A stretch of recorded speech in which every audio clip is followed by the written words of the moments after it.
Okay, I think we could start. Sorry for a bit delay due to some technicalities and different other things. Hello dear participants in this Berlin Science Week event. My name is Erik Øverland and I'm appointed the Special Envoy for Education and Research Policy Issues here at the Norwegian Embassy here in Berlin.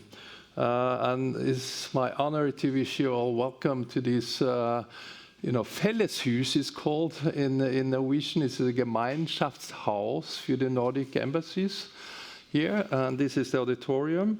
And the Nordic embassies, they cooperated when they moved the embassies from Bonn to Berlin, and they created this community, Nordic community here. To research and develop methods for carbon dioxide reduction, removal and utilization and avoidance, as well as advancing low-carbon energy systems, are essential components of the green and energy transition. Germany has now made decisive steps in this direction. As of July 1st, it has officially joined the Excel-ERIC consortium, alongside a long list of leading research institutions in Germany. Excel-ERIC now includes 7 members countries and represent 43 research organizations across Europe, with access to more than 130 advanced research facilities. With this, the initiative has reached a critical mass. We can therefore expect both dynamic and potentially breakthrough collaboration in this field in the coming years. Today, we have to look into the developments of the field in the next 5 to 10 years. To discuss that, we have an outstanding panel, and we follow the following agenda. If you can take the agenda on the screen. Okay.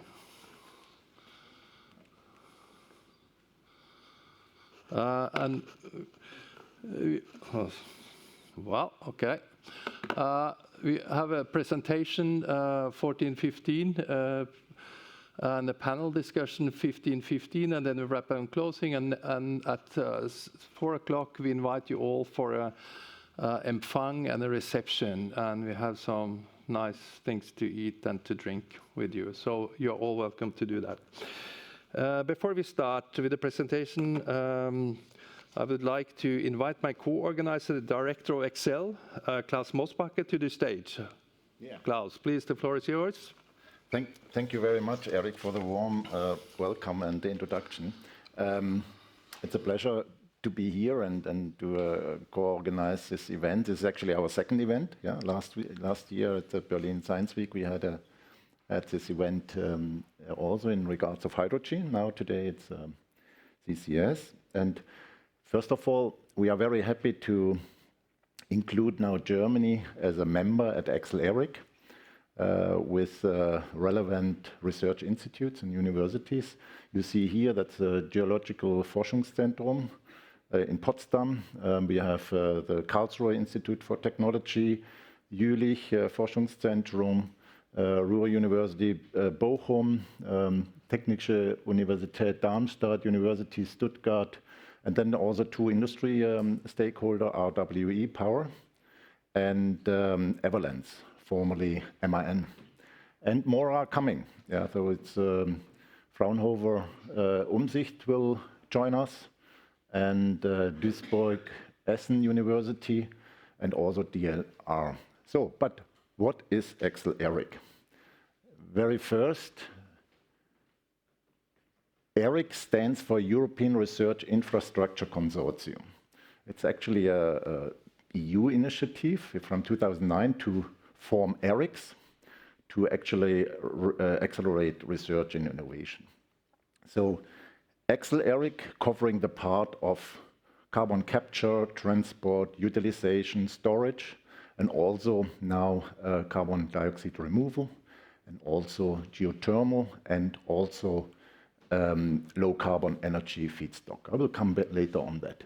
So as mentioned by Erik already, we are the world's largest research infrastructure. We have 7 member countries so far. We have more than 46 research facility owners, also research institutes. And with this 46 research institute, we covering more than 130 research facilities. And you see it here on the picture, on the low end here is a laboratory in Norway, for example, developing membranes. On the right-hand side, you see also up to full-fledged experimental research facilities, flow loops, pilot installation. And the idea is behind to bring those research institutes together, the facilities together, coordinated together, and provide open access. That the researcher in Italy can also visit the research facilities in North Europe. So work together, team up, and I call it also, Axel Eric, as a machine room for the researchers and for the innovators. So that's a little bit the idea behind. And all these black dots and the yellow dots, that are the so-called facility owners. And we are very happy to have really the excellent research institutes together with us. So founded in 2017, and again, we are covering CCUS and CDR. So Germany and Denmark joined us this year. Very happy with that, and hopefully it's not the last areas. And here a little bit more the scope. As again, we are not covering only on the research part, it's so-called the technical readiness level, yeah, from 1 to 3 or 4. We're covering the whole area up to pilot installations, TRL7, typical TRL8. So if some of you are familiar with these expressions.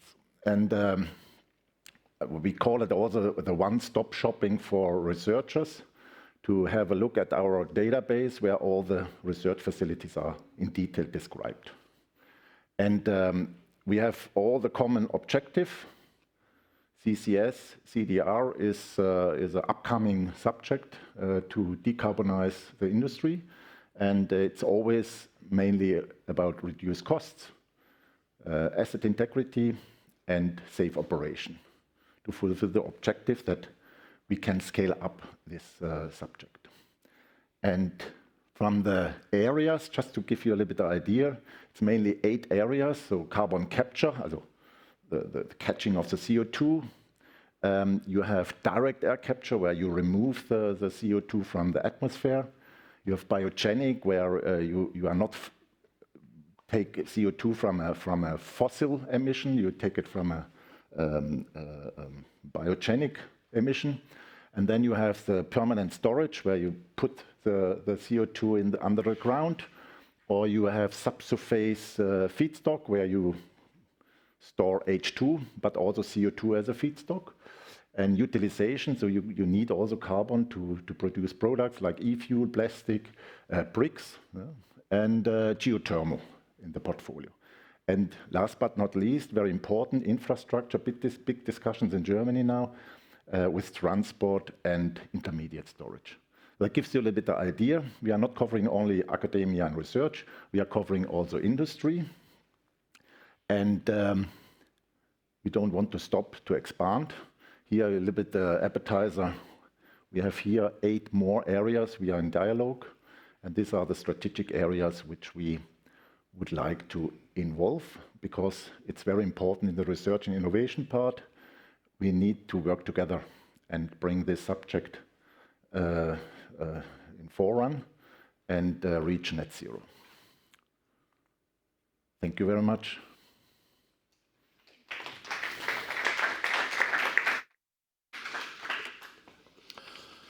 Then I just want to introduce the panel and the speakers of today.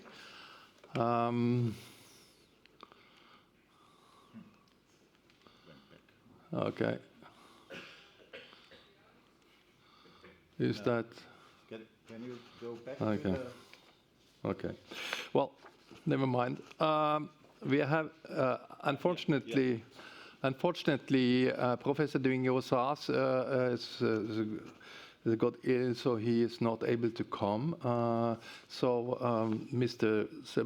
Dr. Sebastian Fischer is going to take his part in this audience. So he's not a digital twin, but he's going to be an in-person twin today. So he's going to take the part of Ingo Sass too. First we have Dr. Åse Slagtan from the Research Council of Norway. She is a manager for large-scale research programs in the energy field, both focus on best practice carbon management in Norway and abroad. And then we have Professor Dr. Roland Spahn, professor in thermodynamics at the Ruhr University in Bochum, focus on CO2 transport and infrastructure. So give them a hand, very, very welcome. So, and then I will give the floor to Dr. Sebastian Fischer, which he's from the Federal Institute for Geosciences and Natural Resources, BGR in Germany, under the Ministry of Economy and Energy. So please, Sebastian Fischer, the floor is yours.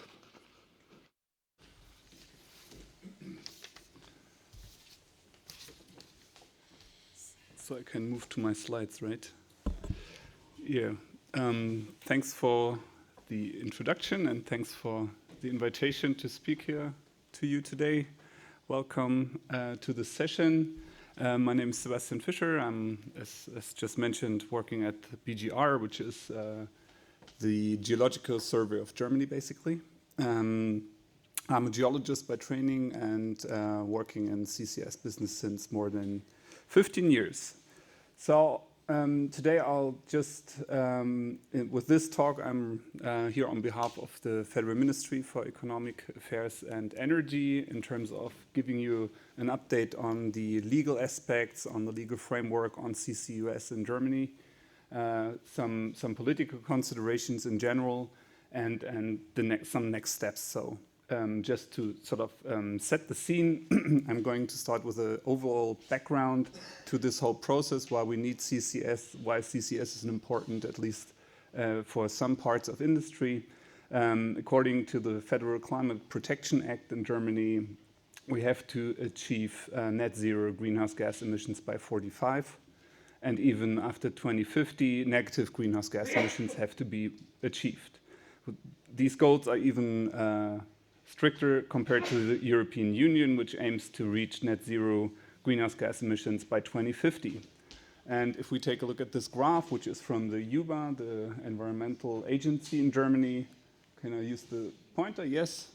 These are the emissions of greenhouse gases over time. So that's the time from, I don't know if you can read it, but it's not about the numbers, but the point I'm going to make here in a minute is the most important one. From 1990 to 24, so from last year, and you can see that there's a decline in general, but we still have massive emissions, greenhouse gas emissions in Germany, but we want to reach this level. So you can understand that it's really, really a challenge, and it's not a scientific challenge only, but it's a political and a societal challenge, I believe. So we really have to work on this issue.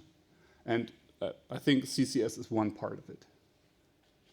So the overall strategic framework, overarching objectives to it, we have different strategies in Germany that have to feed in or come together with the CCS strategy. I've just named some few: hydrogen strategy, the so-called biomass strategy, but also the circular economy, which closely links to CCUS, so the utilization of CO2. And if you put them all together, the overarching goals are net zero greenhouse gas emissions. We need a comprehensive approach to decarbonize our economy, so it all has to fit together, at least in some parts, I believe. But also secure competitiveness, as you all know, that's also a big issue for the European Union as a whole.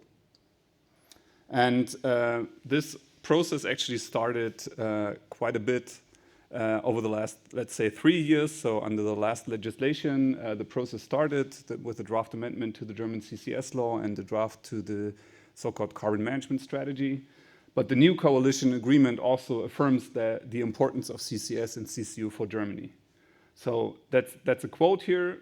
Immediately, we will pass legislative package that enables CCS and CCU applications, especially for industrial sectors with hard-to-abate emissions, whatever that is. I'm going to touch on that in a minute, and gas-fired power stations. So that's from the coalition agreement. But CCS, CCU also feeds into the energy transition, at least in parts.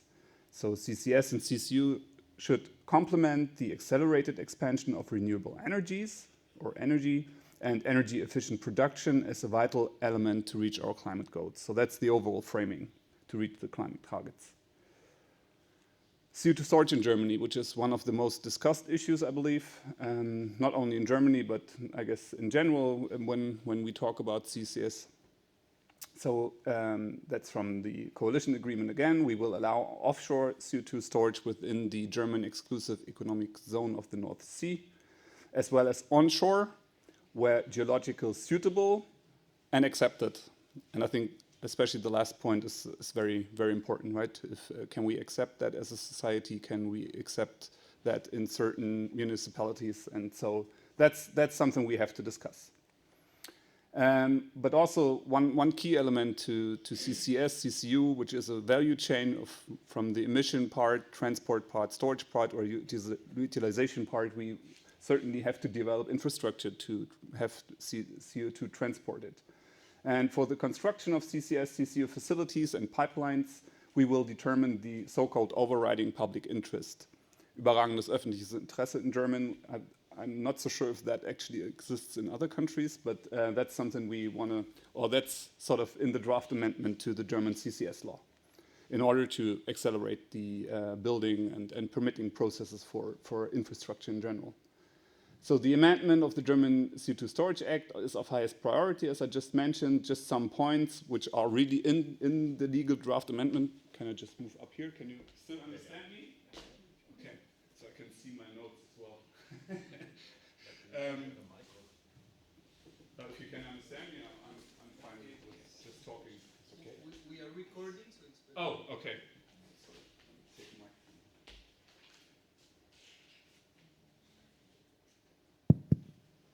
Okay, so then I continue like this. The overarching objective to this is to implement a legal security for permitting CO2 pipelines, which wasn't able or allowed or part of the old German CCS law. The so-called opt-in clause for the federal states to allow onshore storage on their territories, which is the first step towards onshore storage in general. So we see how the federal states will react to it and how they plan to develop any sites. That's open. We want to enable offshore CO2 storage in the exclusive economic zone of the German North Sea. Just a note to that, it's only the North Sea because the Baltic Sea in German waters isn't suitable for CO2 storage based on geological data. No CO2 injection in marine protected areas. That's a very important issue, but also for, as you all, or I guess some of you, most of you know that other countries like Norway are much more developed in terms of CCS in general, and also related to CO2 storage sites, especially in the North Sea area. Neighbors are much more advanced than Germany, and so the London Protocol has to be ratified in order to export CO2 from German emitters to be allowed to store offshore in neighboring waters. The London Protocol. If I have the time, the London Protocol denies offshore storage of any waste materials. And apparently within this protocol, CO2 is a waste product, and so it's not allowed to export it for the reason of offshore storage. And the protocol has to be ratified and changed in order to allow export of CO2 and store it offshore in any country. So that's the reason for it. You can export it and transport it to other countries for onshore storage. For example, in Denmark, that would be possible, so you don't need to ratify London Protocol for that. But offshore storage has to be, the London Protocol has to be ratified for that. And there's other secondary German legislation that has to be amended as well. I don't know if I'm okay with my time. I just speed up. So some objectives for the application of CCS and CCU in Germany and some measures to them, as I mentioned. And if I'm repeating some points here, do you see that sort of outstanding importance to reach climate targets, but also the phase out of fossil fuels. That's a different framing compared to other countries. We want to ensure that CCS and CCU contribute to climate protection. So, I mean, nobody wants to spend a lot of money for any process building up new infrastructure if there's no climate-related reason to them. Transform industry, strengthen competitiveness, but also develop, and that's quite an important point here because climate neutral waste management is also a very, let's say, unavoidable sector for greenhouse gas emissions. If we have waste and we burn waste, there will be emissions no matter what we do about them. So we really need to tackle the waste management sector in order to reach our climate goals. And just some notes to the measures. I think we can discuss this later on in the panel discussions as well. So there's several political measures, for example, to enable CCS, CCU clusters, which, for example, the UK does. They define certain clusters of emitters that sort of focuses on transportation there.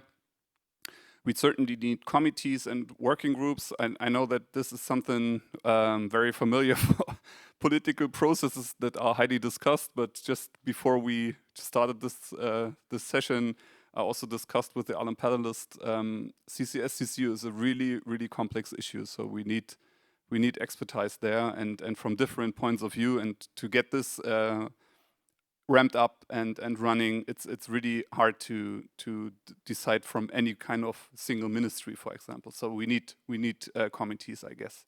Also, to integrate stakeholders is a very important issue. As I mentioned, public acceptance, especially for transportation infrastructure, but also onshore storage. We need to integrate our stakeholders to this process. Legislation, I mentioned, I'm not going to touch on this, but economy is also a big issue. As you might have heard, it's not a business case yet to do CCS. That mainly relates to the CO2 price. The ETS price for CO2 is so low that the emitters have to pay much more, so it's no business case, and there need to be incentives, some funding mechanisms or de-risking mechanisms that this will going to start, and FIDs, final investment decisions, are going to be taken at industry level. My final slide, just some next steps. Certainly, I think the legal framework is of utmost importance in order to get a legal basis for any decisions within industry to do CCS or CCU. Also, compilation of the so-called carbon management strategy is an important part. We can discuss this also later on, I believe. And my final point is, in the midterm, we also need to implement kind of a governance structure to also reevaluate ourselves and see if the decisions, the political decisions that are going to be made are good, or if we need to change anything, realize the measures within the strategy. As I mentioned just a minute ago, set up a stakeholder dialogue and accompany the ramp-up process through regular evaluation, which is also set within the German CCS law, that we really need to evaluate ourselves within 4 years. So with that, thanks for listening. Hope time is okay. Thank you. Then I think we proceed immediately to our next speaker, and that is Åse Slaktan from the Research Council of Norway. Please.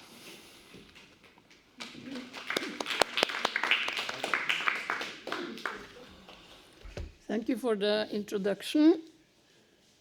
I will focus on research, development, and innovation, and in that respect, how important that is in order to build out a CCS value chain. But Norway, we have had a long history on CCS. It already started in 1996 with capturing CO2 from natural gas offshore Norway. The government decided to have a higher tax on CO2 emission offshore Norway, and it was therefore economical viable to capture the CO2 from the natural gas before it was transported to, for instance, Europe. And we have, and you see that was in 1996, and in 2005, and even before that, we did quite some effort into research and development. But then we have a increase in the funding for research and development in order to develop the technologies and the knowledge about the CCS value chain. And already from that part, it was an overall goal in order to have a full-scale value chain in Norway. Even though the policies around that shifted a bit, we all the way had the same strategy towards keeping that developing research and development was a very important part of that. So we have the low TRL, or the research and development, and in 2008 you also see in the name Snøhvit, that is capturing CO2 from another gas field in the northern part of Norway. And in 2020 we have a large pilot outside the on the west coast of Norway, doing upscaling and testing various technologies for capturing CO2. And first in 2015, it was decided to have this full scale in Norway, then focusing on what we called Longship, capturing CO2 from a cement factory and from a waste incineration factory, and transport it by ship to the west coast and store the CO2 offshore Norway. Well, that was decided in 2021, sorry. The initial strategy was made in 2015. And now, actually this year, this full value chain was opened, and the first ship with the CO2 from the cement factory south of Oslo was shipped and sent to the west coast of Norway, and the first injection of CO2 has been achieved. And then I will focus on how has the R&D and the innovation all supported this strategy of coming to a large-scale demonstration plant. It has been a very effective collaboration between CCS funding agencies, all the way from low TRL technology to financing smaller pilots and demo. I work in the Research Council of Norway, and we are funding Excel Erik, as Klaus introduced, to have a research infrastructure that is effective for developing technologies. And that is, it's an international cooperation that has always been very important for Norway when we are developing CCS, that we have a close collaboration with other countries and organizations involved in CCS. And at the bottom here you see important organization involved in CCS, where we always have had a close collaboration. In around 2009, the Norwegian Parliament decided to have increase their funding towards climate initiatives. And that time, then it was they made much more funding to climate initiative or climate technologies, and they increased the funding. And the Research Council decided to establish research centers. And at that time, we established research centers lasting for 8 years in several different technologies, and CCS was one of them. And these centers have worked very closely together with a program on developing CCS technology. And this program has been a very close collaboration between the Research Council and the company called Gassnova. That is, they focus on higher TRL technology, and they also have the responsibility for the full-scale plant in Norway. And we have this, what we said, TCM is this pilot on testing capture technologies. And we have also a company called Enova funding larger demos. So now this value chain, both between the different funding organizations in Norway, are going all the way along the value chain from low TRL to pilots and demo, and the final large-scale project has been very important. And this program called CLIMIT has lasted for more than 20 years, and several of the technologies developed in or funded and developed under this program, also this CCS center, are now in commercial use and has been very important for the full-scale plant. And you see that it's important to collaborate globally. We have collaboration with 20 countries, and there's a lot of different technology developers, both in Norway and abroad. Then we have the Excel, which has been very important for us. The reason for starting up Excel is that we wanted to have a more effective research infrastructure, that it should not be funded the same type of infrastructure in each country, that countries could work together, researchers from one country could go to another country in case you didn't have the same research infrastructure in your own country. So from the government side, it was in a way to have a more effective and less costly research infrastructure.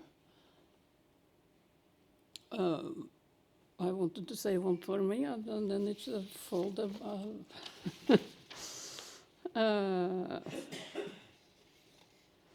Yes, of course, we are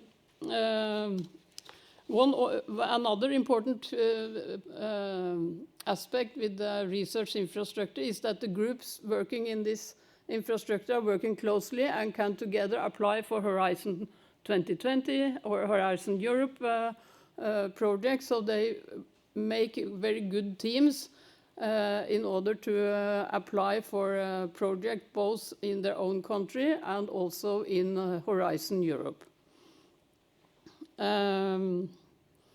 And we are, of course, now very pleased that Germany and Denmark just recently joined Excel. And we think, yeah. Then I say a few words about a partnership called CETP. This is a successor of a program called ACT, or Accelerating CCS Technologies. ACT Germany was a part of ACT previously, and countries went together and applied Horizon Europe for funding to a partnership. These countries gave some funding to this partnership, funding their own researchers, and in addition it was some top-up funding from Europe. Having this partnership make you able to have larger projects, and we think and these projects have been very important also input to the strategic energy technology, the SET plan, and they make very good strong teams together with using the Excel infrastructure.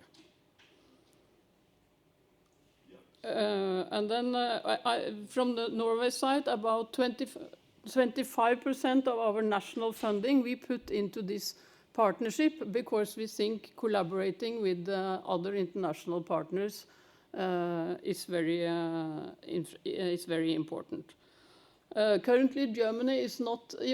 Germany is a part of CETP.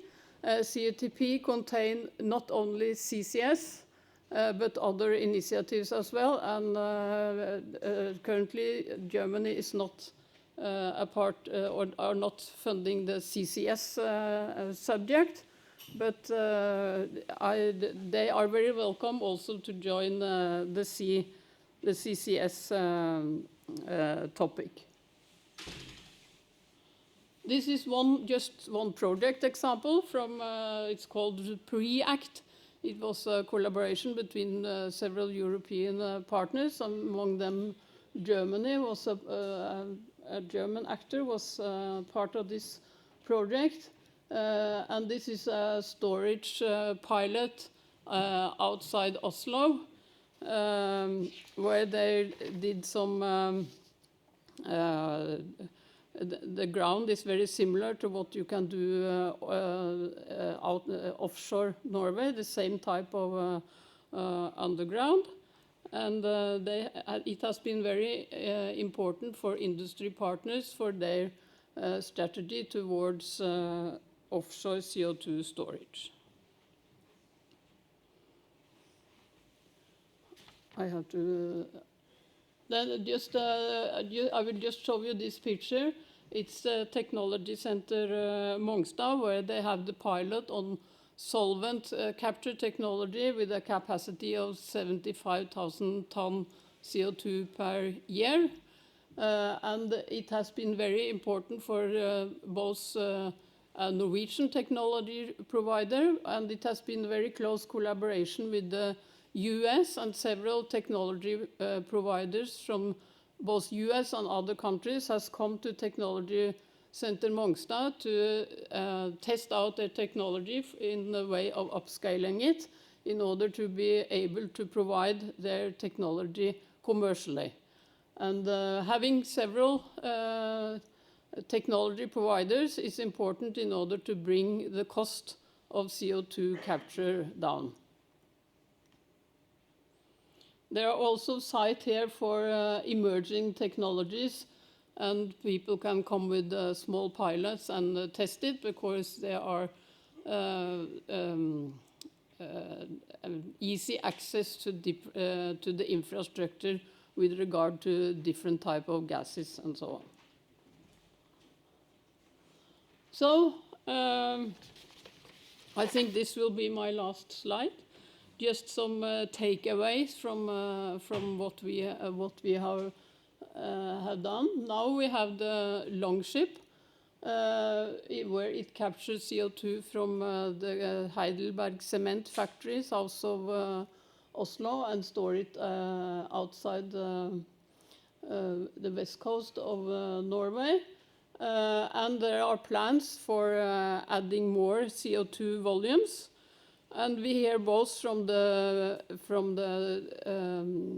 technology providers and the operators of this full-scale project that it would not have been so easy without the RD&E going on through all this period. Because a lot of knowledge have been achieved, technology has been developed, PhDs have been educated, and they are now in the industries, and this makes the possibility of success of a full-scale facility easier. So the research, it has been crucial for Longship. You could not have done it alone without. And it's the same for all industries. You need to continuously do research in order to improve your technologies to make it more cost-effective and more environmental friendly. And the technologies from this development is now commercially in use. Okay. Thank you. Thank you also very much, very appreciated. Then I think we just proceed immediately to Professor Dr. Roland Spahn, please.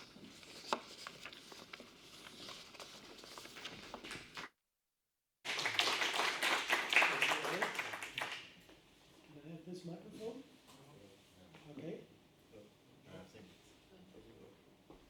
like it's on. It's on the target. Okay. Now I'm on. Yeah. In the program, I'm announced as chair of thermodynamics of Ruhr University in Bochum. So actually, my scientific work is very specific on thermophysical properties of CO2 and these mixtures. So since what I'm talking about here is more general, I prefer to use the slides of the joint program CCS of the European Energy Research Alliance. So in this, on the European level, I'm trying to coordinate research on CCU transport.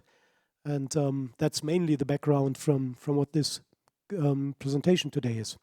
Now, when we talk about CCS, carbon capture and storage, we usually talked about 3 steps. We talked about capture, we talked about transport and storage. Actually, till relatively recently, we talked about capture and storage. We took transport for granted, more or less. Turns out that was wrong. It's not that transport is one important point. It is even true that we have 4 steps now we need to talk about. So we have the capture process, we have the post-processing of the captured CO2, we have the transport and the storage. And the requirements for the post-processing come from transport mostly. And these 2 steps, capture and post-processing, that's something where it turns out to be essential that they are integrated as good as possible to be commercially viable. Now, we do have in Germany industrial players that claim that they have optimal integration of capture and post-processing. Those are proprietary processes, and from an academic point, it's very difficult to assess whether these solutions are really optimal. So there has been relatively little scientific work so far on this combination of capture process and post-processing of the CO2 to fulfill the requirements on purity which come from the transport chain. One thing to have in mind is that the value chain of CCS is relatively simple. So if we talk about carbon capture and storage, it's all about safely storing the CO2 over a very long time at costs which are as low as possible. No? So that's the simple value chain of CCS. When we talk about carbon capture and utilization, so using the captured CO2, we have, well, also transport, but transport doesn't play that big a role because in many cases this will be transport just on one side. So utilization will take place on the same side as the capture. So there is transport, but it doesn't have that much of a role. And the requirements on the post-processing now come from the utilization, because many of the utilization processes where we use CO2 as a base chemical introduce catalysts which can be very sensitive to impurities. And so we have from the utilization step typically the highest requirements with regard to CO2 purity. The optimization, if everything is on one side, the optimization goes even further now. In that case, we can try to optimize the whole chain from capture to utilization. We can try to realize energy integration, things like that, between the different processes. So, and this means that the solutions, optimal solutions, are very much product dependent.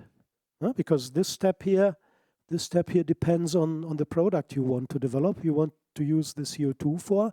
So there are even less general solutions than for CCS. Solutions are very specific. Again, for academia, for me working at a university, it's difficult to get into this because the utilization step here, if we talk about not just about base chemicals like methanol or something like that, then this utilization step involves proprietary steps from companies. And again, it's relatively difficult from an independent scientific view to find optimal solutions. And we have to have in mind that the value chain of CCUS is much more complex than the value chain of CCS. No? Because when we talk about the value chain in CCU applications, the CO2 is simply a base chemical with negative price. No? You get money for using CO2, but the value chain is determined by the product from the utilization. So it's the companies that know the market who can develop the value chain for CCU applications. It's not as simple as for CCS, where we simply want to have a CO2 solution as cheap as possible. Now, I was asked what are current topics in research, what are open topics. If we talk about these 4 steps, we start with capture. So if particular post-combustion capture, to a certain degree also pre-combustion capture, so using defossilizing the fuel before it's actually burnt, they are relatively well investigated. And further work is very much on proprietary basis. So you have companies selling solvents and everybody is claiming that his or her solvent is the best, and you don't even get the composition. So that's very much on a commercial basis by now. Oxy-fuel and looping processes, chemical looping, carbon looping, so higher integration processes, they depend strongly on the process where you are talking about. Are you talking about cement? Are you talking about waste incineration?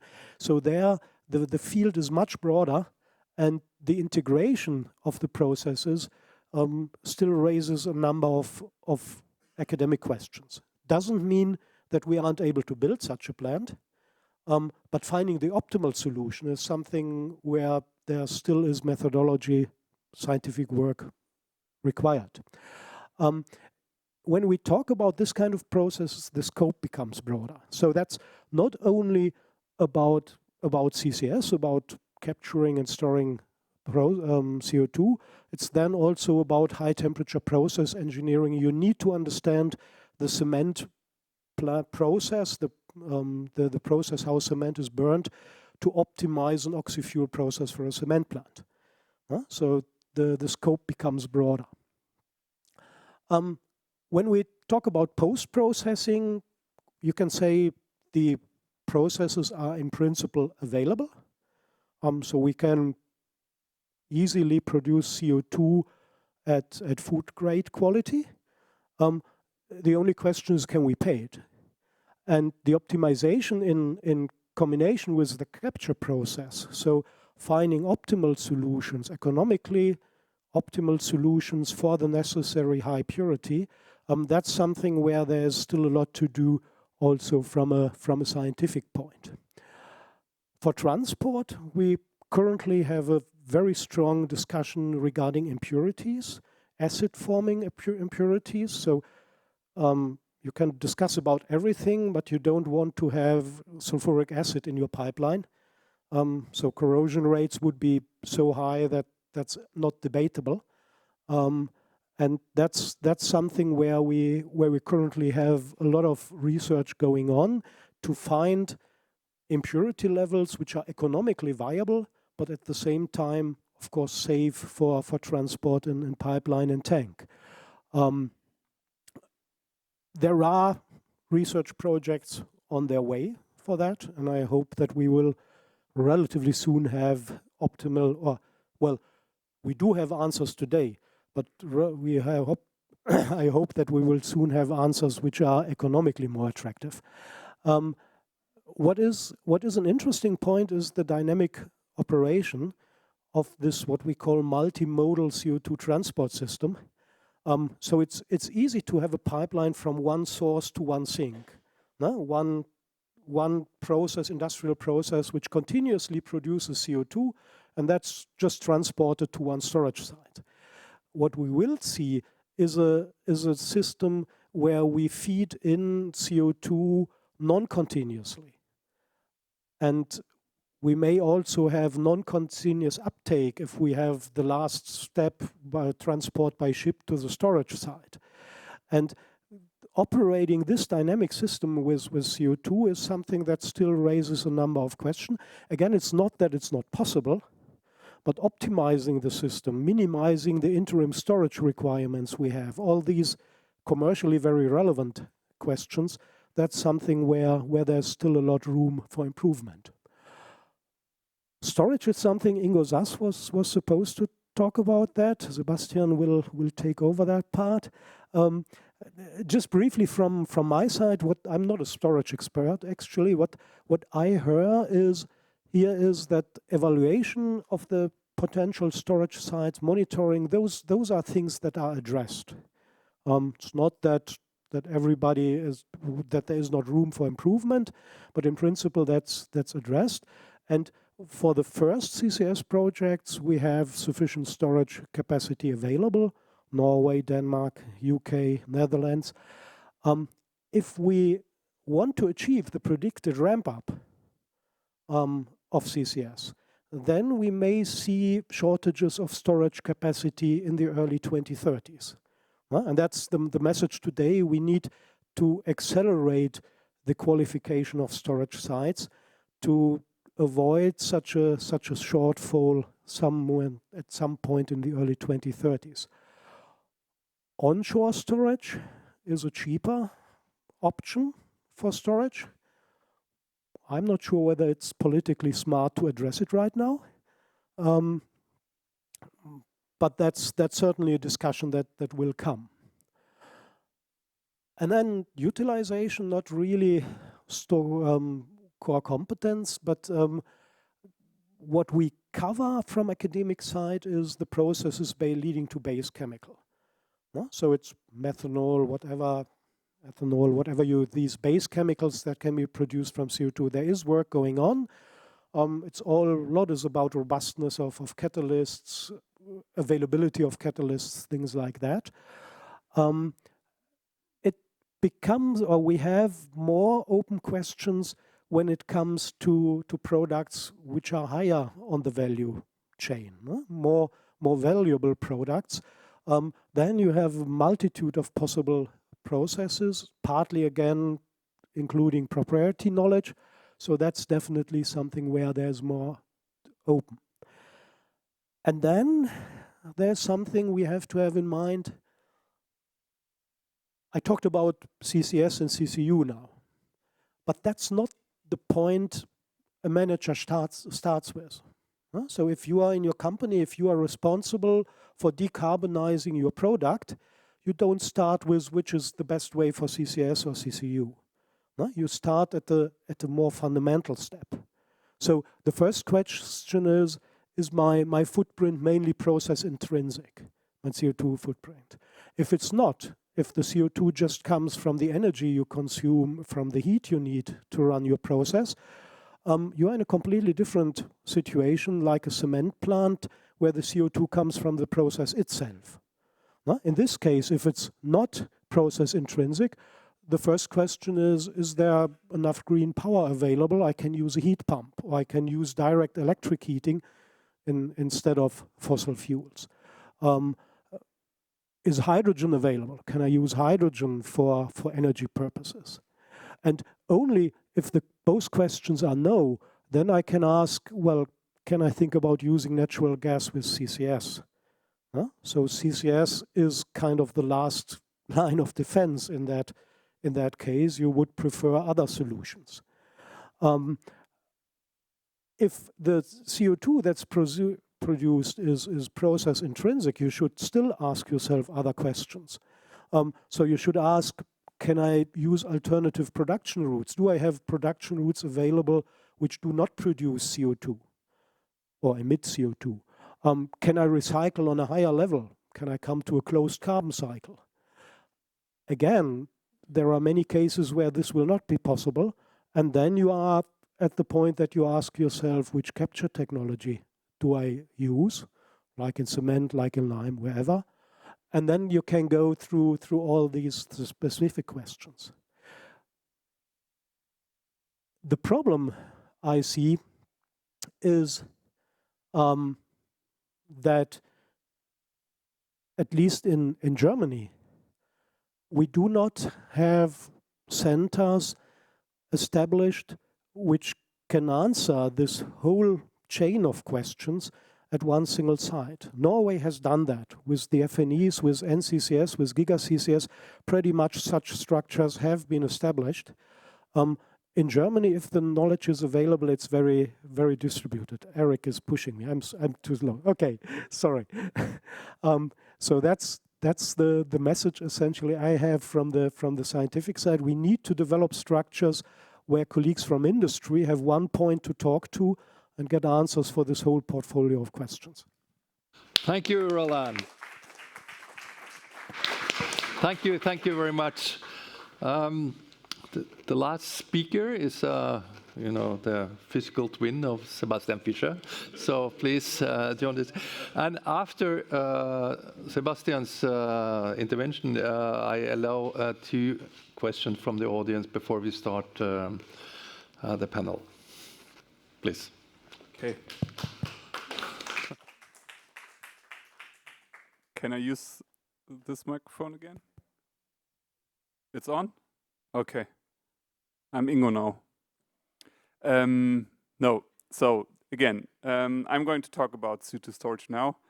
As I mentioned before, I'm a geologist by training and working on CO2 storage related issues since quite some time, and the BGR is actually this geoscientific institute that sort of covers CO2 storage related issues in Germany.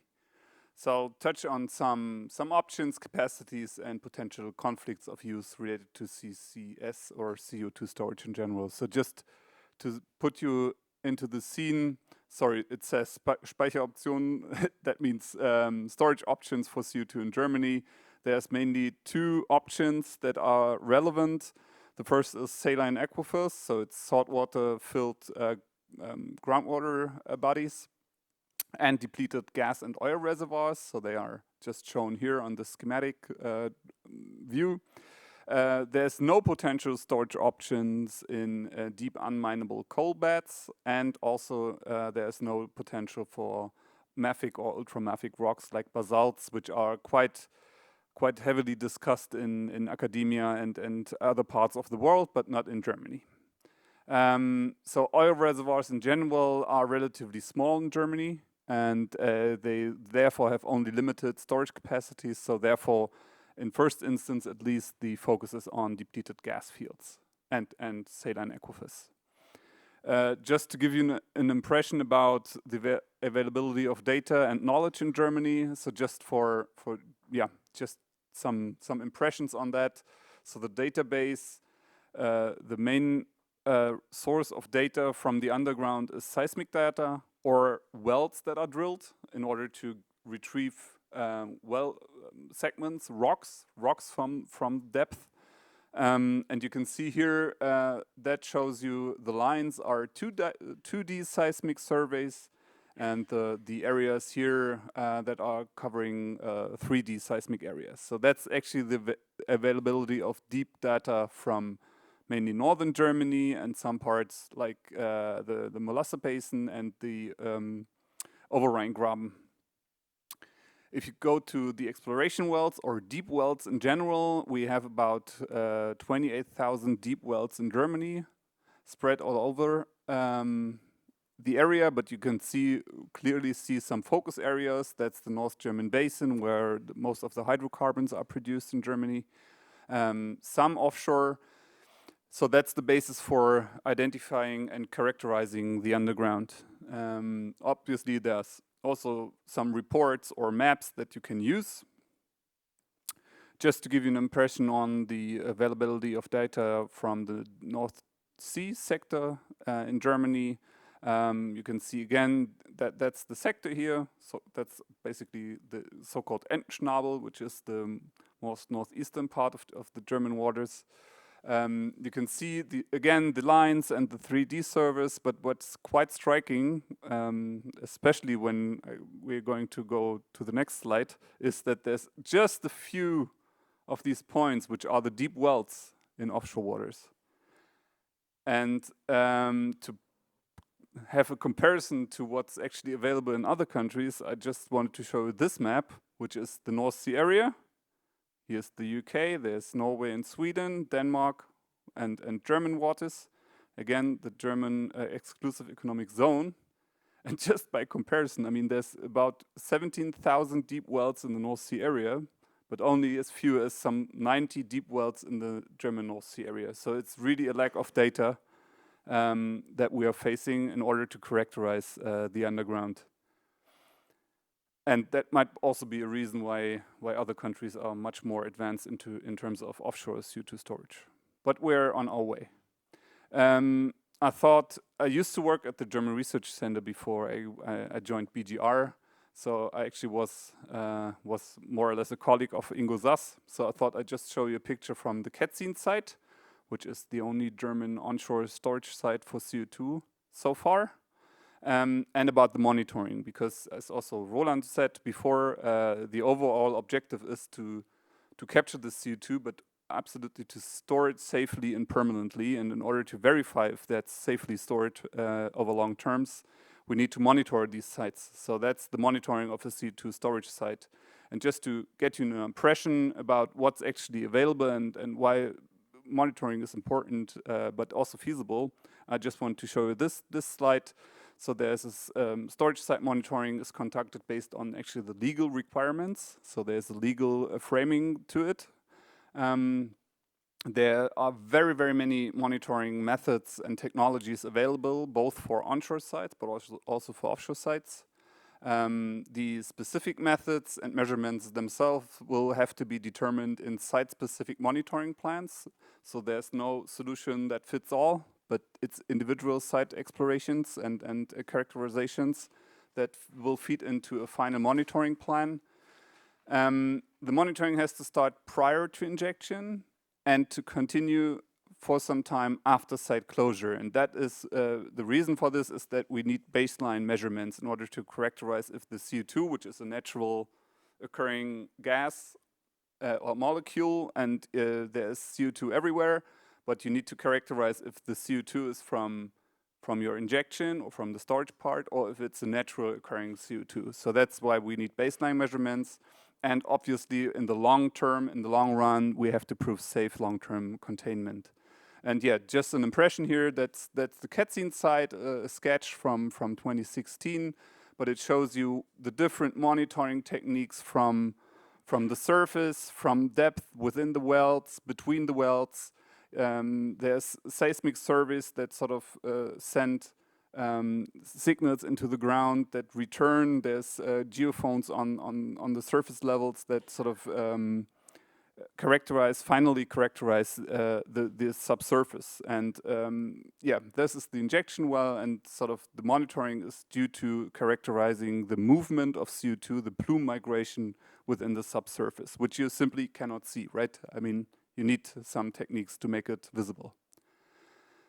And one impression here that was actually, if you can remember, my just starting slide had I think this picture also shown. This is a visualization of the CO2 within the subsurface at Ketzin. So this is from 2009, when just the injection started, and this green and bluish colors identify the plume, the CO2 plume within the subsurface. And over time, that's 3 years later, you can see that the CO2 migrated. And you can just characterize where it went and if that's still in sort of the limits that you have defined before CO2 injection started. I tried to keep it brief, just some words on the theoretical storage capacities we have in Germany. So here's a map from the BGR, which characterized very broadly Germany as a whole. And you can see that in the green areas, there's at least some potential for CO2 storage, also here in the south and in the Oberrheingraben and some other basins, basically. But as I mentioned before, based on widespread distribution, Saline aquifers and depleted gas reservoirs are the most important storage options in Germany. And just to give you some numbers, and you can see it's a broad range, so it's not clear limits because it has been a really broad screening for a large area. We can expect that saline aquifers have a storage capacity of between 6.3 and let's say 13 gigatons of CO2 in these areas. And gas fields, gas reservoirs have a storage capacity of about 2.8 gigatons. Based on a broad screening, that's the theoretical storage capacity. This is again a picture from the offshore part, the German exclusive economic zone of the North Sea. Here's the coastline. And based on the so-called GeoMar project, which I think was ending last year, there has been detailed work in order to characterize the so-called Mittelbunter sandstone, which is a very prolific, sandstone unit that has been characterized in order to determine the storage capacities for it. Within this project, about 38 individual storage structures, these so-called structures or anticlinal structures, have been characterized across the exclusive economic zone, and these 38 structures have a theoretical storage capacity between 1 and 5.5 gigatons in offshore areas in Germany. I mentioned there's some potential conflicts of use. There are marine protected areas where CCS or CO2 storage is not or will not be allowed to. And so these green areas are marine protected areas. And if you exclude these, there's only fewer theoretical storage capacity available. Just to have this in mind, I'm not going to talk about the numbers here, but there's also other potential uses in the offshore area in the German North Sea. So there's these, as I mentioned, the green areas, marine protected areas, there are shipping routes, there's areas for wind energy, and well, we have to sort of decide what we really want to go for and do within the German North Sea. So this is an issue that has to be covered independent of the individual sites of the theoretical storage capacity for CO2, but we have to deal with the conflicts of use there. Especially having in mind that wind energy will be enhanced even more. So with that, I'm open for the discussion or any questions. Thank you. So if you please could sit down on the stage and we take 1-2 questions. So please feel free.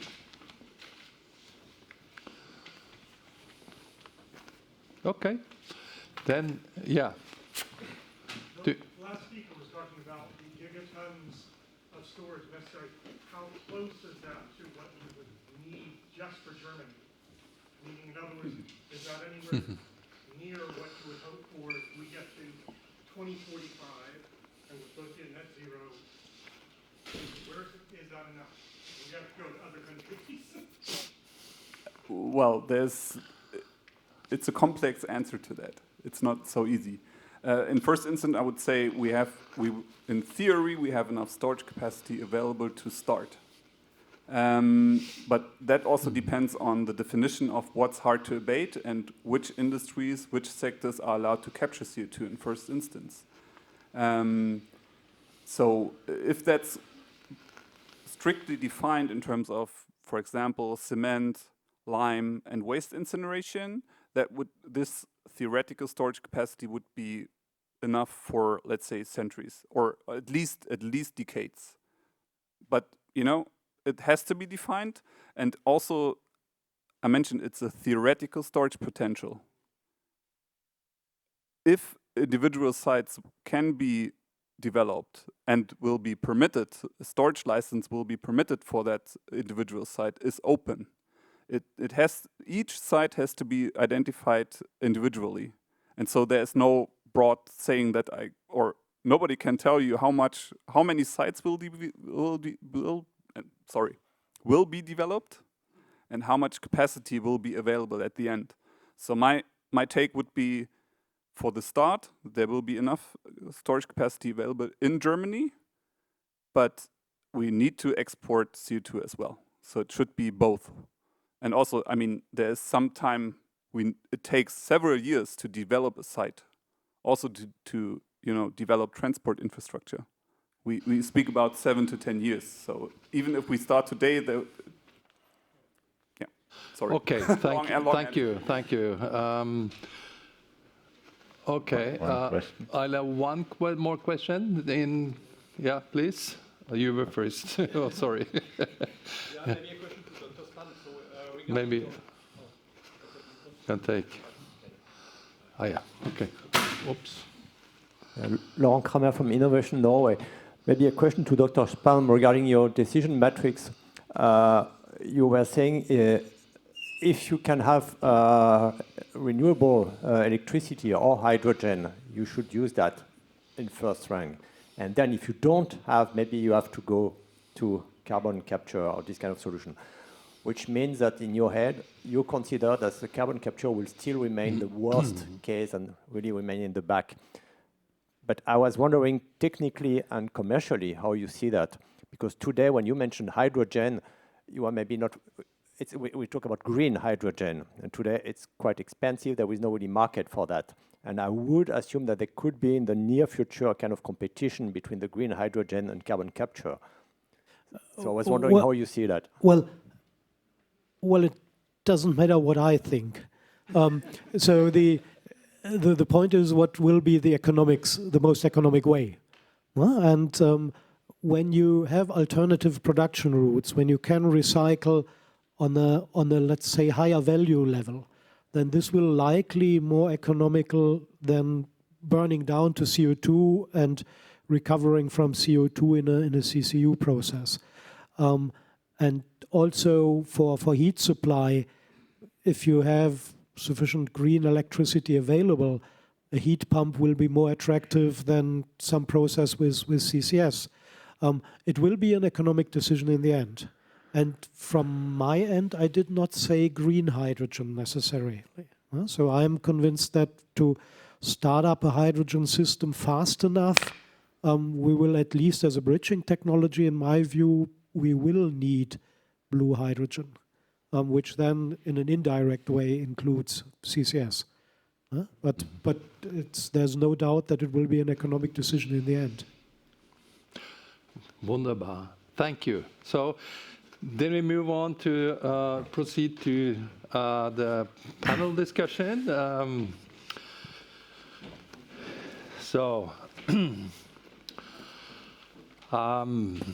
I'm just wondering, we just this morning experienced that the German Parliament is going to discuss the amendment of the legislation on these topics later this week. So my first question to all the participants in the panel would be how important and how will the impact of the new CO2 law for CCS in Germany from policy and technical point of view, and could experiences from Norway contribute to the current situation in Germany? Okay. Should I start? Yeah, please. It is extremely important, but it will have little impact. Okay. It's extremely important in the sense that without this law, we won't have CCS. Well, that's simple. By signing the law, it's a starting point, but it doesn't solve the open questions. So the questions the market has to develop, decisions on infrastructure investments have to be taken. All this will not happen without the law. So in that sense, it's very important. But it's really just the first step. First step. Sebastian?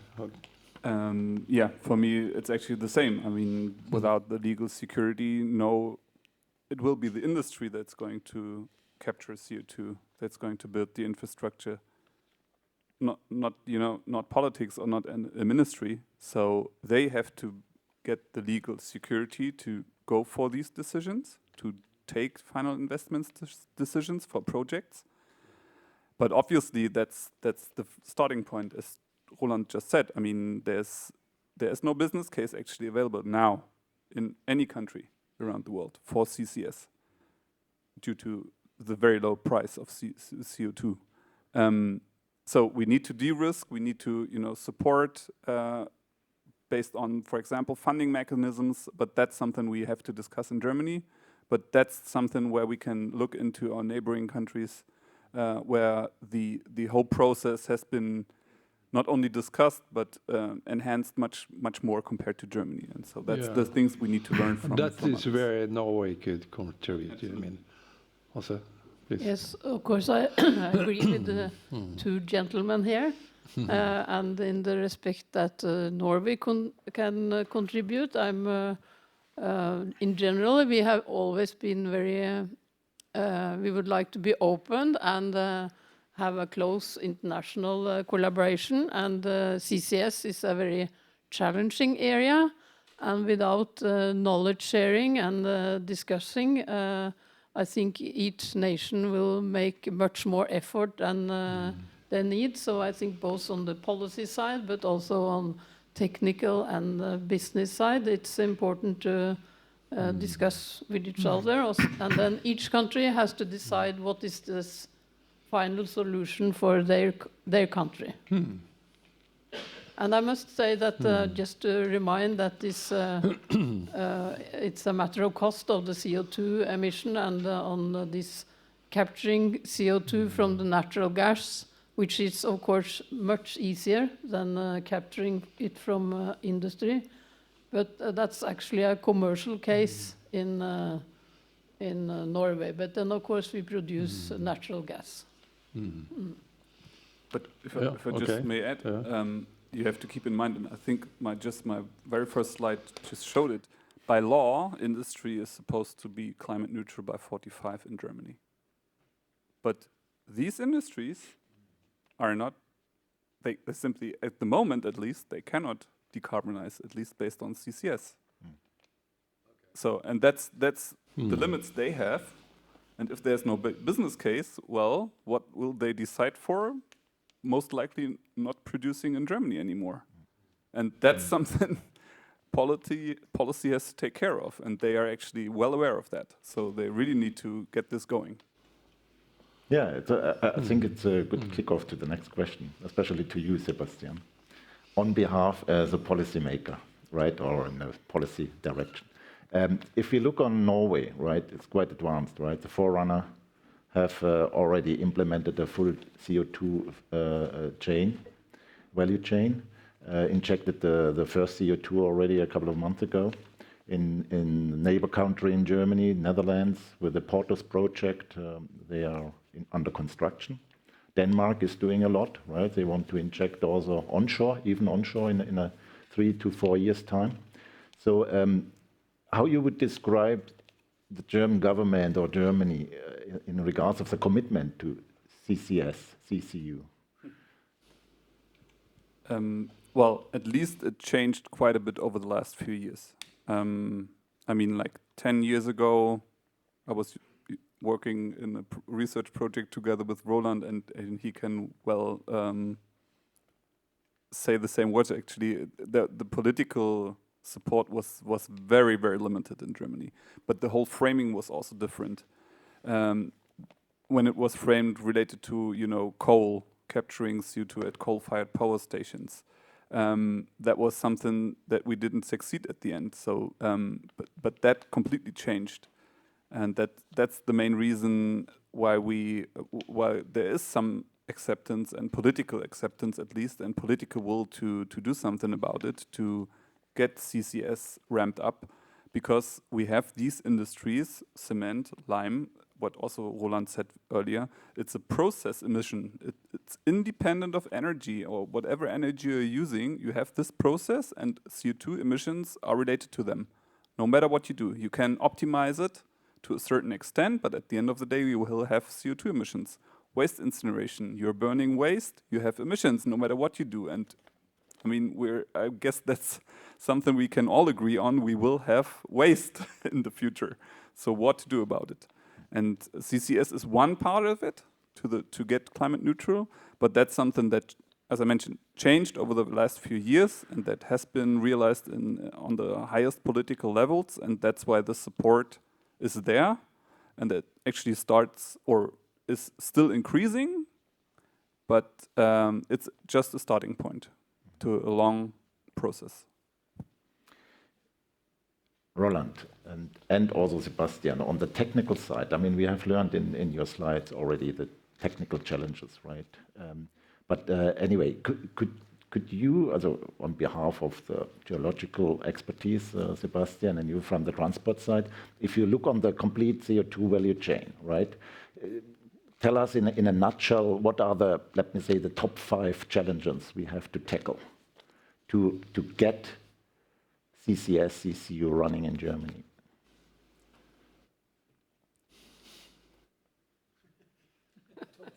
Shall I start and you join it? Start. You start.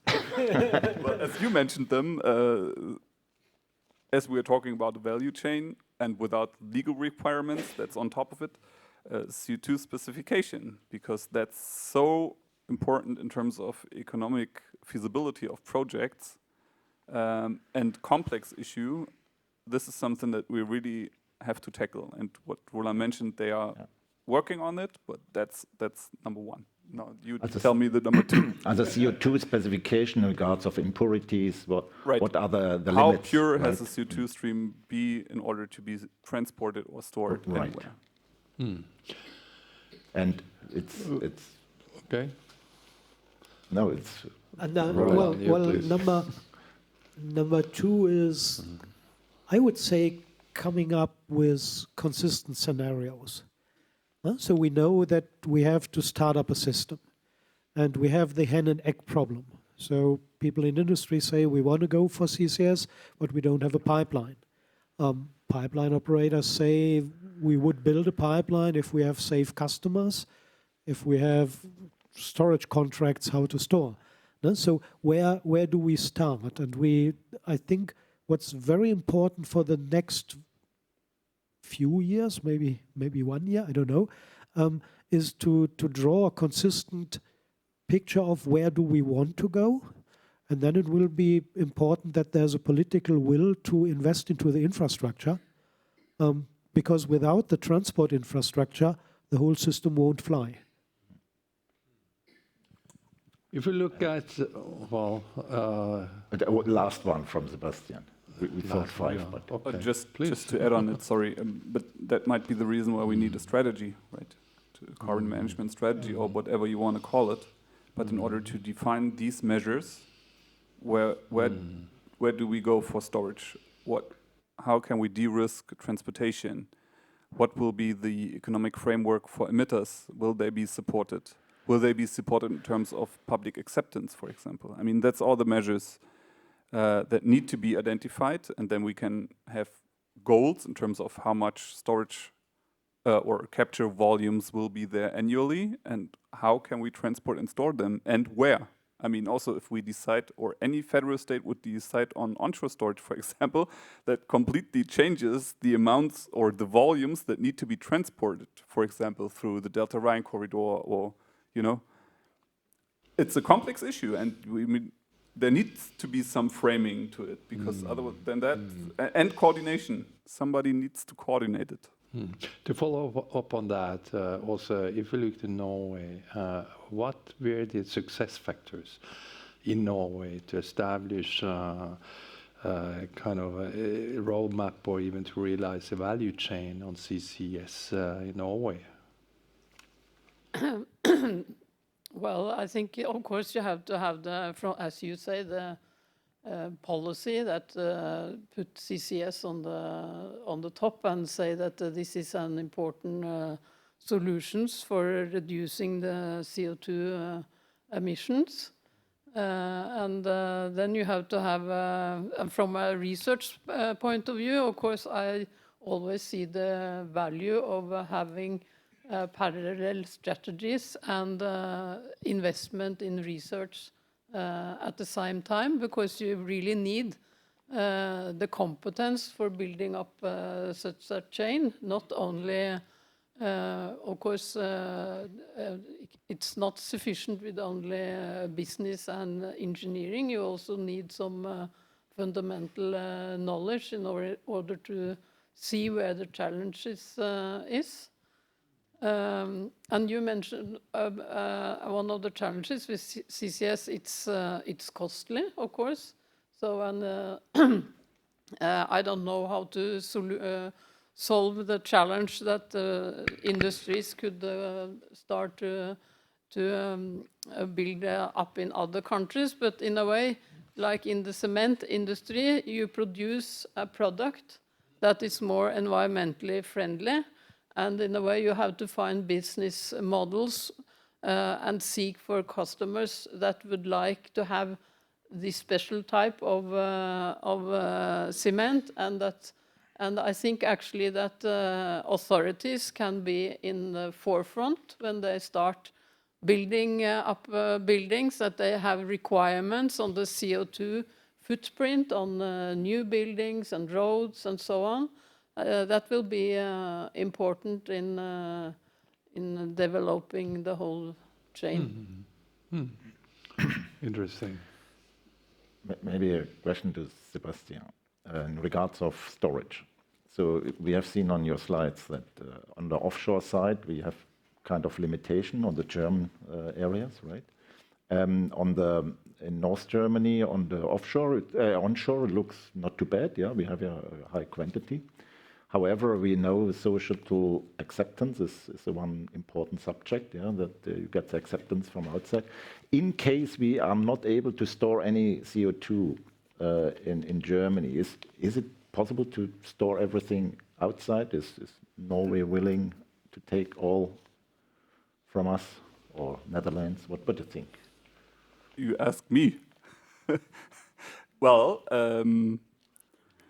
certainly obviously for the operators of storage sites, it is a business case if, you know, enough CO2 will be transported and stored there, because they can dictate the price. So it's up, right? It's a business case then, and so they are keen on getting enough CO2 from other countries as well. So that's no secret, I believe. But obviously we also have to develop our own sites, I believe, because in terms of economics, in terms of how long it will take to develop these sites, not only in Germany, but that's the same everywhere.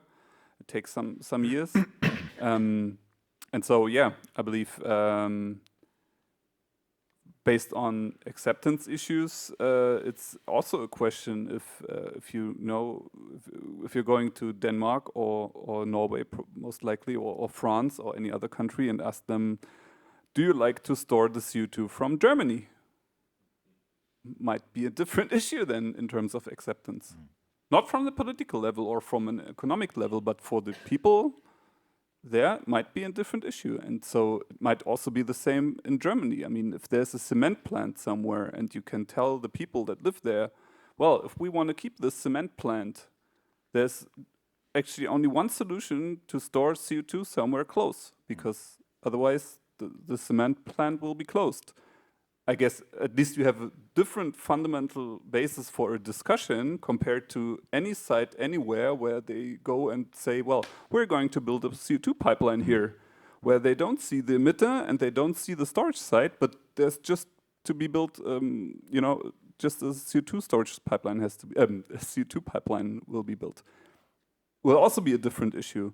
But I think in first instance, we have to tell the people why CCS is needed, at least in some parts, that it's only one solution for getting climate neutral, and discuss openly, you know, science-based, and then we'll see if the onshore potential, as you mentioned, in Germany there's a lot of onshore potential, but if this is going to be developed, we'll see.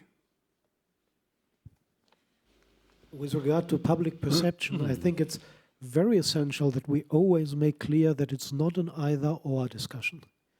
No? It's not that we either need CCS or green energy or waste reduction or whatever.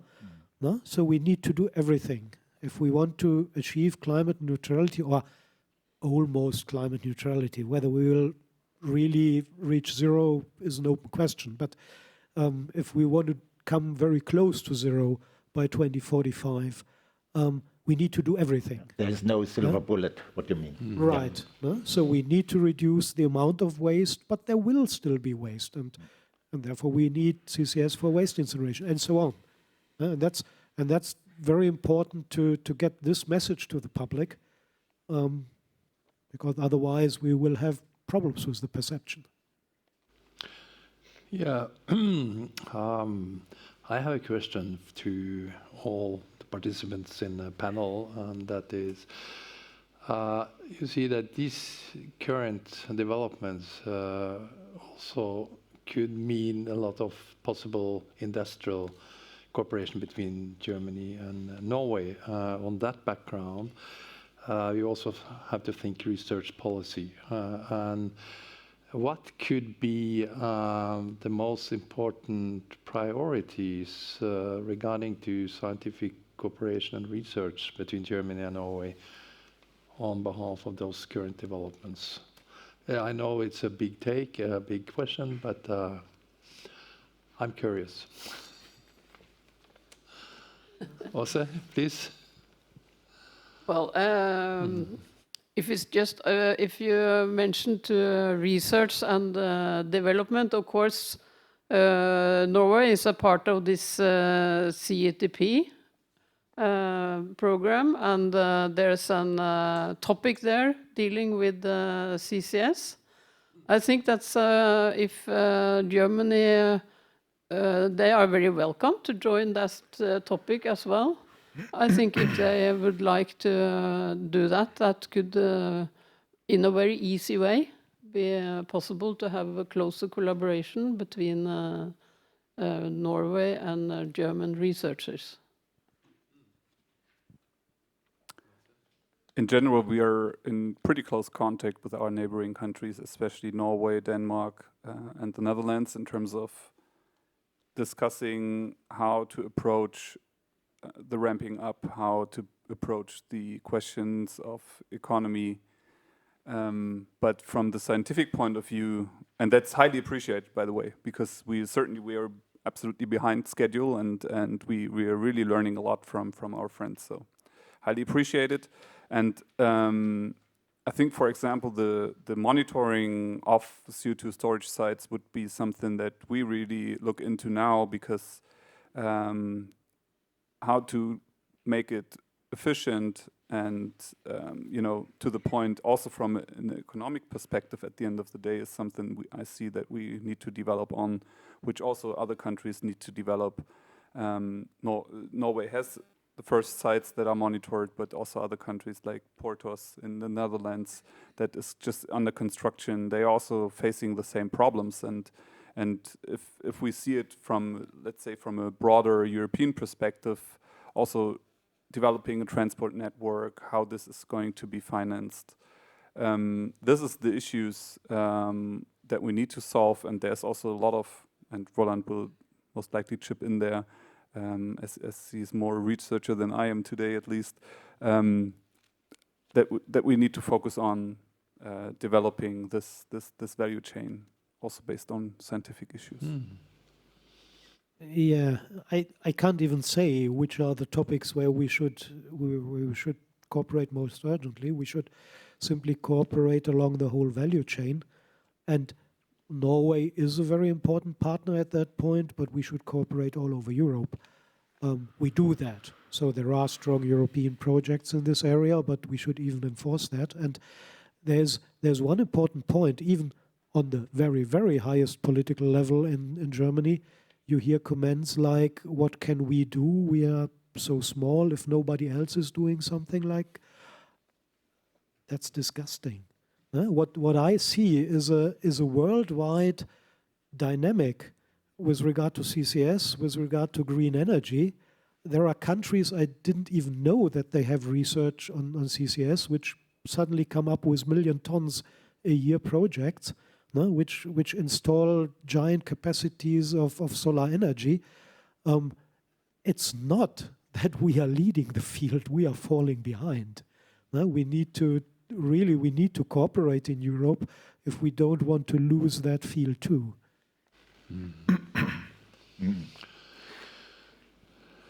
Social acceptance, we had this a little bit already. We mentioned this expression already, and I think it's not unknown that Germany has a kind of peculiar relationship to CO2 storage, right?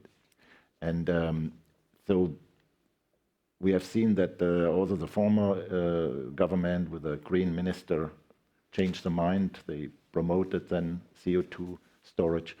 And what is your opinion now, especially in regards in Germany, the social acceptance?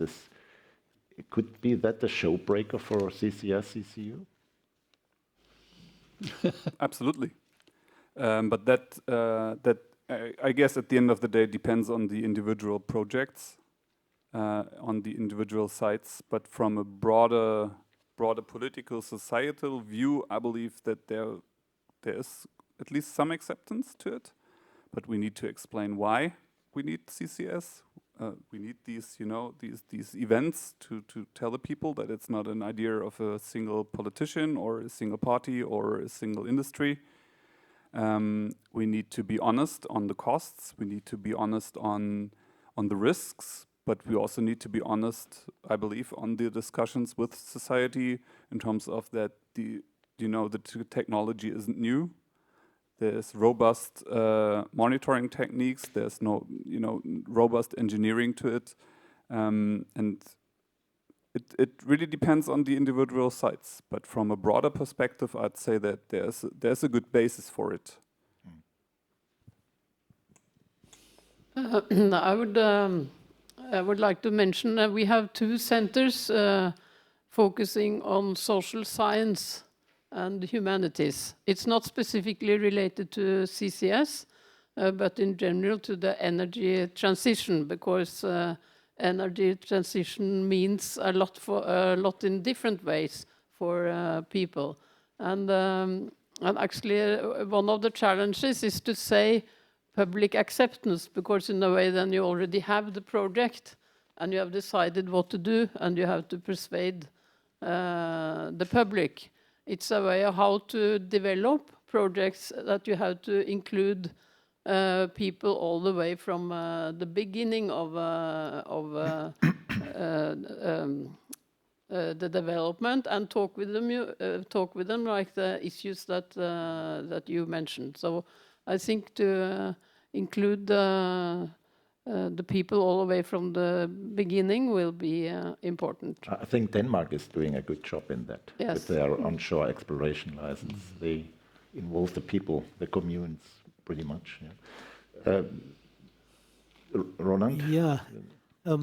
So Ruhr University is a comprehensive university. So you can study essentially everything, including social science, humanities, the whole range. And over years, I had initiatives trying to get people from humanities and social science involved more in these energy-related, CCS-related topics.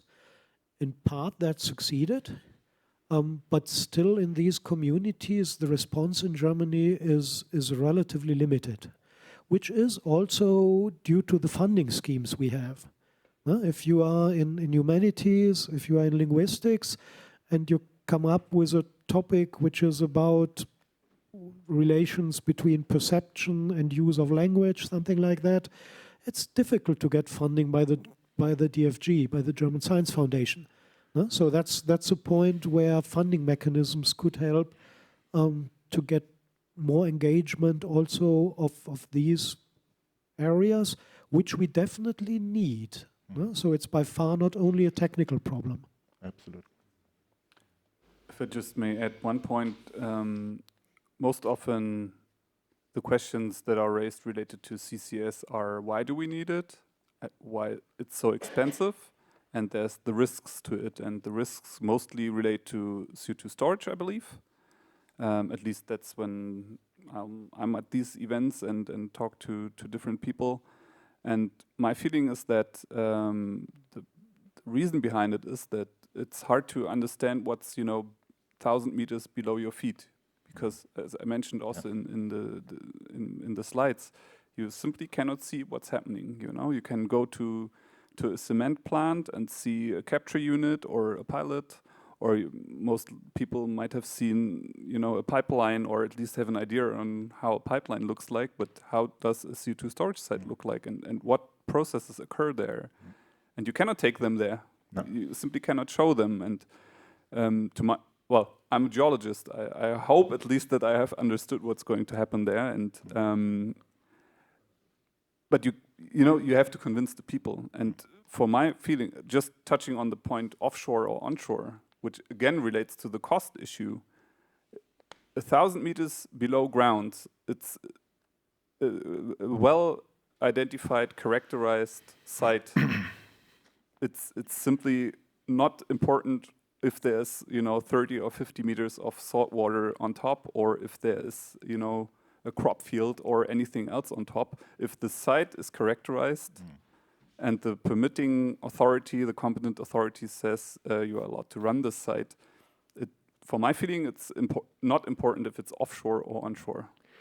And, you know, this is something, at least I would hope that we can openly discuss this in public.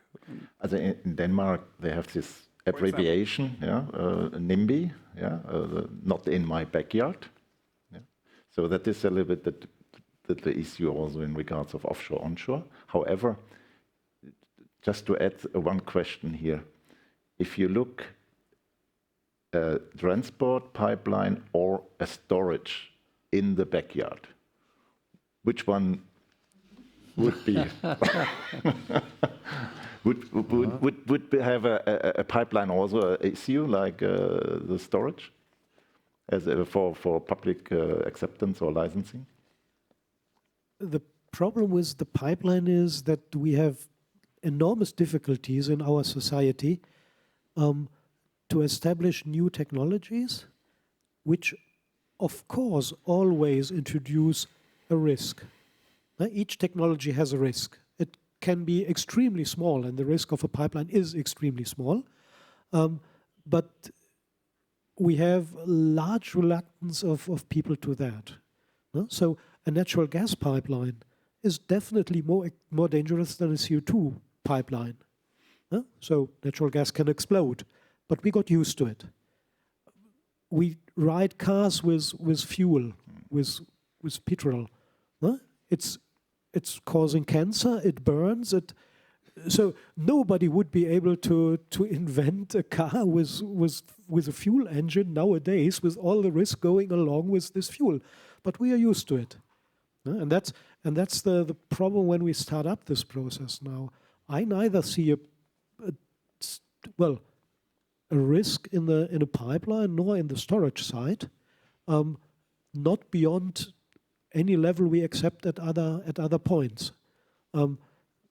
But that's something we need to communicate. And yes, I'm afraid of this not in my backyard process. That's why I would be glad if we do not touch onshore storage, that we start with exporting CO2 until we have some success stories and people understand that this is safe and mature technologies.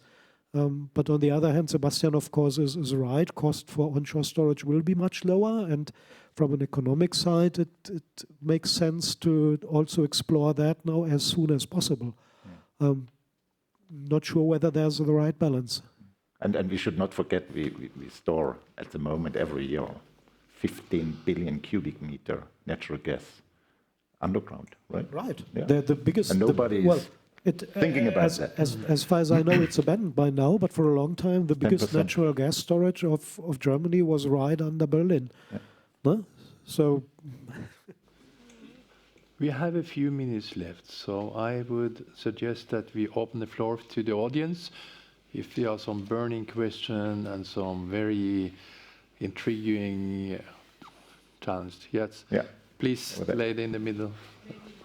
Yeah. Maybe you can provide. So, hello, thank you for all your contributions.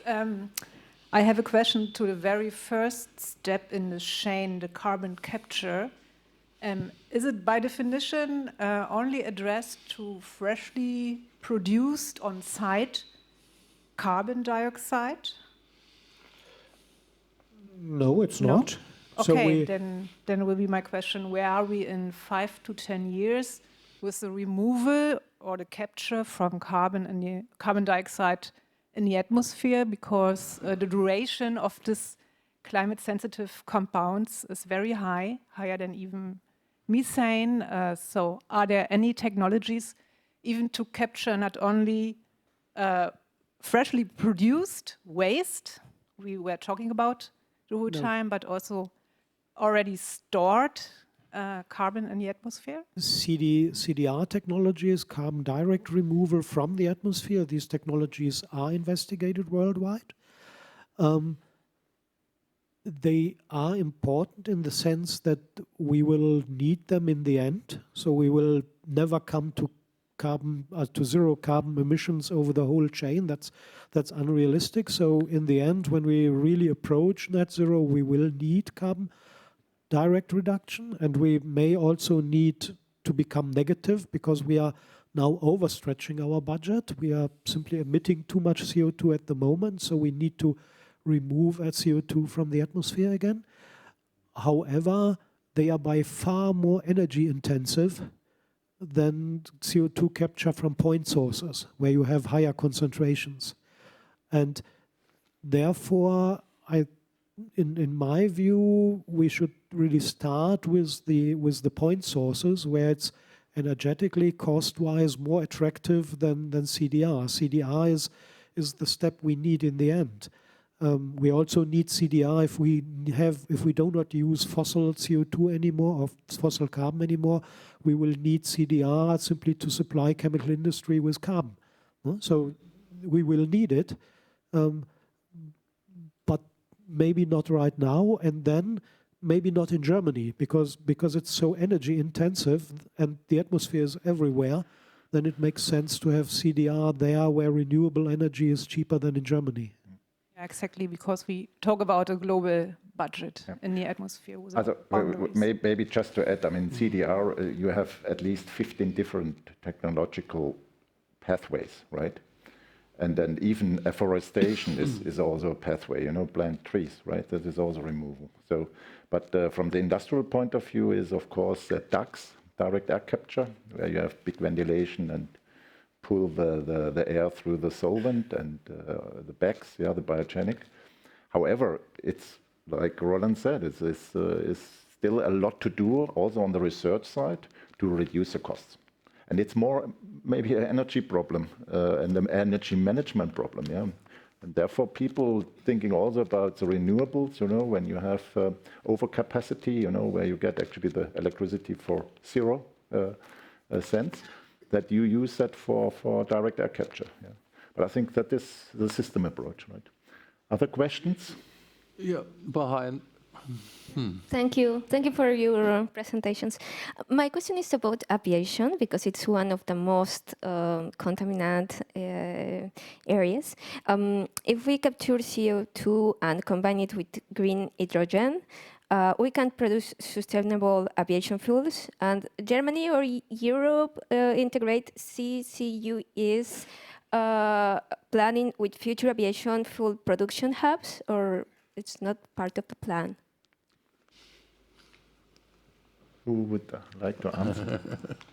Well, I'm not an expert to that, but in general, that's one solution for CCU in terms of that the CO2 will be used, for example, to produce fuels for any kind of airplane use or for ships, whatever.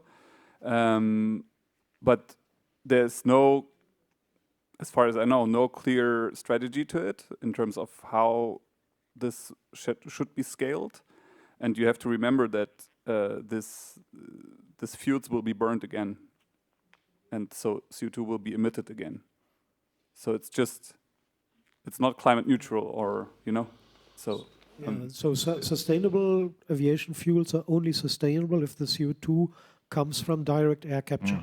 If the CO2 is captured from the air, then it's a closed cycle. If we use industrial CO2 to generate synthetic fuels, we only use the carbon molecule twice, 50% reduction, better than nothing, but far from being sustainable.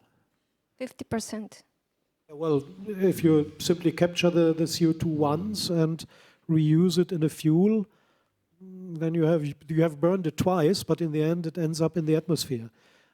So it's only sustainable if you really capture CO2 from the air, or if you use biomass or something else. So these routes are, and the CO2 has to come from the atmosphere to be sustainable in the end. Fantastic.